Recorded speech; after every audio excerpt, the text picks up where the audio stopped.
to First Take. It is Thursday. We got Stephen A. with us, Brian Windhorst, and Kendrick Perkins, which means we're about to talk a little NBA. I got to say, last night with LeBron, pretty cool. Good morning. You got your Lakers colors on there a little bit, S.A. What's going on? Well, I wouldn't say Lakers. I just think it's a fly suit, That's true. and I look good in it. So we're going to go with that. We just Okay. going to go with that. What's up, fellas? What's up, y'all? Hey, Shay. What's going on? Hey, Shay. What's up? Hey, Shay, he start acting different once he get back in Miami. I saw him. He was doing a little shoulder shimmy he start before acting different once he get back Excuse in Miami. me, Perk. Violation right there, Wendy. Remember, it's an undisclosed tropical location.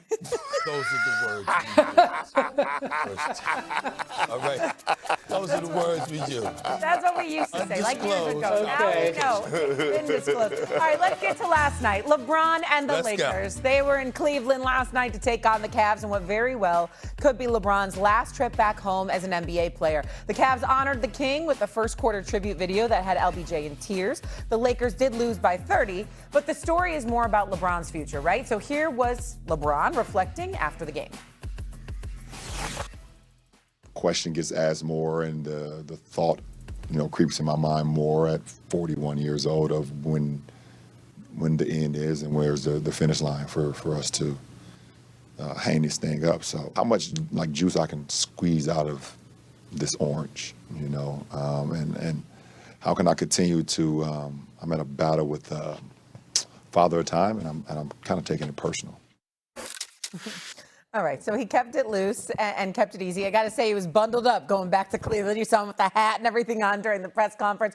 But the question is now, do we think this is the last time we're going to see LBJ play in Cleveland? I say, what do you think? I don't think so, because I don't think this is his last year. I think that he's, his makeup is of the mindset that, when it's his swan song, he wants to announce it before the season so he could be celebrated for the duration of the season as opposed to in an impromptu fashion at the last minute. I'm hanging it up and, put a tweet on X or whatever it is that this is all over. I don't think he's going out like that. I think that he's meant too much to the game. He's done too much for the game that, quite frankly, he wants to be celebrated. And I'm here to tell you, he deserves to be celebrated. He's one of the greatest players to have ever lived. I got him top 2 all time. Everybody knows that. And with what he has done for the game of basketball, the ambassador that he has been to the game of basketball, I don't think it's one of those situations where he's just going to, announce suddenly that it's over after the season is over and you don't have an opportunity to celebrate him from city to city because of what he's meant to the game. So I don't think this is his last year. I think we'll see him in Cleveland at least one more time as far as I'm concerned, and that's how I view it. Now, I was torn last night because that was the first time that I've seen LeBron James emotional outside of him winning NBA championships. And I was crying so hard in my hotel room that I damn near drowned my own self, okay? I almost drowned my own self. But let me say this. When it comes down to LeBron, I believe that he's going to play another year. I believe that he wants to be celebrated. Like Stephen A. just alluded to, he deserves to be celebrated.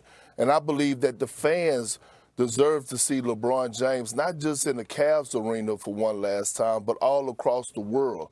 And so when you think about Bron and you think about what he has done over the last 2 decades, carrying this torch, being the face of the league, doing it in great fashion, I want him to be celebrated. I believe he comes back for another year. I believe he announced to the world that it's going to be his final year next year, and I believe he goes all out. And I believe that LeBron James will go all out. He will play next year, and it should be in the Cleveland Cavalier uniform. So you think he goes back to? First off, Stephen A., I wore this for you, orange and blue, because the Knicks had one of their best wins in a while last night in Toronto. I just want to point that out. I wore it for you. Okay. The second thing is, I sure hope that wasn't the last time we saw LeBron in Cleveland, because that was a terrible game by him. He had 6 turnovers and 3 baskets, one of the worst games he's ever played in Cleveland, and I sure hope he doesn't go out like that. I agree with you, Perk. I was a little surprised to see LeBron shedding tears. I've only seen LeBron shed tears in a basketball arena a few times. most of them have been, at the end of season, certainly not in January. So that did hit a certain way. His mom, Gloria, came and brought a whole bunch of other family members last night to see Bronny and LeBron after the game. And that's something that you don't see all the time. But LeBron has a couple of things he's got to do. Number one, he's got to worry about his health, okay? He is battling these chronic conditions. Sciatica is one of them. Dave McMenamin from our staff mentioned earlier this week, LeBron has quit drinking wine, which, as you know anything about LeBron, one of LeBron's pleasures in life is drinking very fine, expensive French or California wine. He has quit drinking it because his therapists and doctors have told him he's worried about, whatever that does to sciatica. So he's drinking, he stopped drinking wine. That is not a guy who is ready to go in the sunset. Okay. I'm looking at actions over words.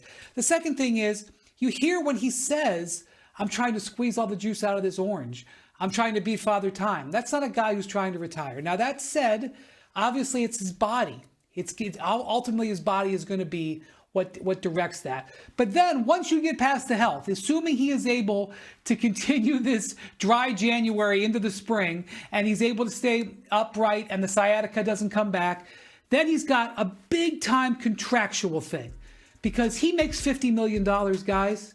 And the Lakers can't pay him $50 million next year. That's just the truth of it. They've got to retrofit this team around Luka Doncic. They've got to pay Austin Reeves a bunch more money.